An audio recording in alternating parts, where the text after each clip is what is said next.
Bien le bonjour à toutes et à tous. Alors, on se retrouve dans cette nouvelle vidéo pour vous faire la présentation d'un gadget, un add-on, enfin, vous l'appelez comme vous voulez, de Magic for YouTube.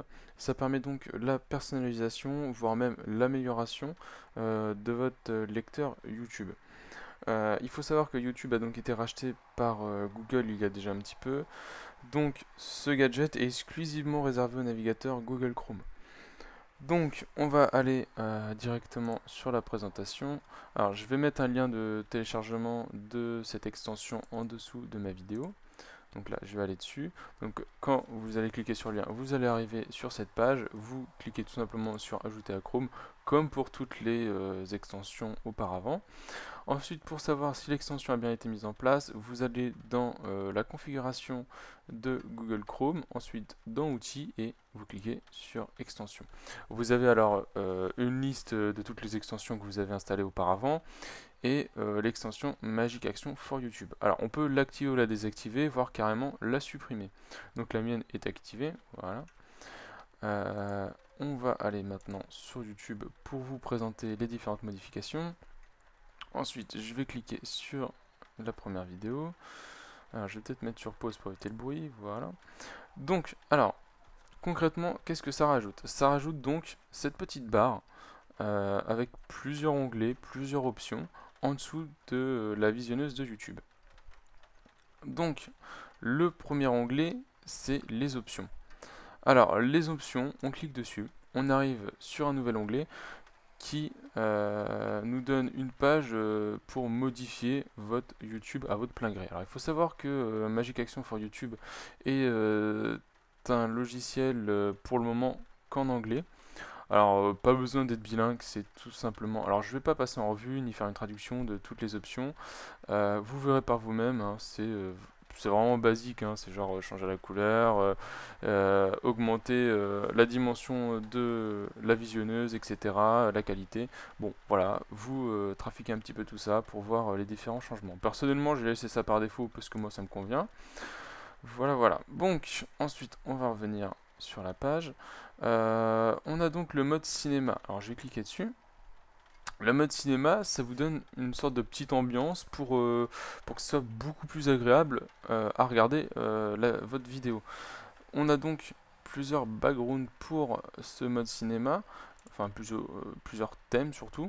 En fonction de votre vidéo, en fait, vous changez le thème. Si, admettons, elle est un peu plus foncée, vous prenez ça, etc. Enfin, vous regarderez. Je vais remettre par défaut. Ok. En sachant que c'est pas un agrandissement d'écran, c'est-à-dire que vous pouvez encore lire les commentaires quand vous descendez en dessous. Voilà, voilà. Alors pour quitter ce mode cinéma, vous cliquez juste à côté de la vidéo et voilà, vous revenez sur votre page normale. Donc pour mettre en mode cinéma, je pourrais rajouter qu'on peut cliquer sur le cinéma mode ou alors aussi cliquer à côté de la vidéo, ça le met. Ça revient exactement au même. Ensuite, la petite chose à noter, c'est qu'on peut augmenter le son de la vidéo grâce à la molette de la souris. Alors, vous mettez votre souris au niveau de l'écran, vous bougez votre molette et ça fait comme pour VLC en fin de compte. Vous pouvez modifier le son. Voilà, voilà. Alors, ensuite, le nouvel onglet Expand. Alors, ça permet d'agrandir votre écran. Enfin, ça permet de mettre en mode plein écran, mais juste pour votre navigateur. Après, vous pouvez toujours le mettre en mode plein écran pour carrément tout votre écran, quoi. Voilà, voilà. Ensuite, pour quitter ce mode plein écran réservé au navigateur, vous cliquez sur le petit bouton Call Pice en bas à droite. Voilà. Ensuite, on a l'onglet répéter la vidéo, quoi. Bon, voilà, c'est un onglet basique qui, je sais pas trop pourquoi il est là en fait, parce que cette option est déjà disponible dans la visionneuse de base, mais bon, c'est pas grave. Ensuite, on a l'onglet Aide. Donc, si admettons vous voulez plus d'informations, sachant que toutes les démarques en anglais, mais bon, voilà. On a un onglet pour savoir le nombre de pourcentages que la vidéo a été mise dans votre RAM, c'est-à-dire que c'est pas, je vais pas dire que c'est pas super utile, mais bon, au lieu de voir votre barre, on a les pourcentages. Bon, voilà, là en gros elle est à 100%, donc je peux me déplacer n'importe où. Ma vidéo a fini d'être chargée. Voilà. Ensuite, c'est pour donc aimer leur page pour leur logiciel, mettre des tweets, etc. Euh, la dernière chose... Ah non, j'ai oublié de préciser un truc, parce qu'il faut savoir que ce logiciel, enfin j'ai remarqué que, je vais pas dire tous les jours, mais limite toutes les semaines, il rajoute un petit plus à chaque fois. Donc là, dernièrement, ils ont rajouté ce petit bouton qui se situe à côté de YouTube, qui permet de changer le background de YouTube. Alors, personnellement, je préfère quand c'est en blanc, ça fait plus clair et tout, c'est plus sympa. Mais en noir aussi, ça peut mettre une petite ambiance sombre. Voilà. Donc c'était pour la petite option du bouton.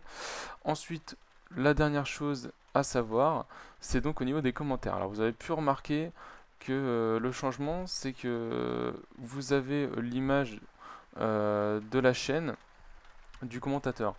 C'est-à-dire que si vous mettez votre souris dessus, vous avez un descriptif bien détaillé de son nom, de son âge, de sa région, etc. euh, du commentateur. On peut aussi avoir le nombre de vidéos, le nombre de ses vues de toutes ces vidéos, le nombre d'inscrits et s'il a un site ou pas.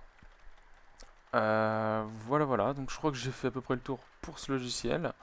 Donc à vous de le tester et vous m'en direz des nouvelles. Allez, ciao.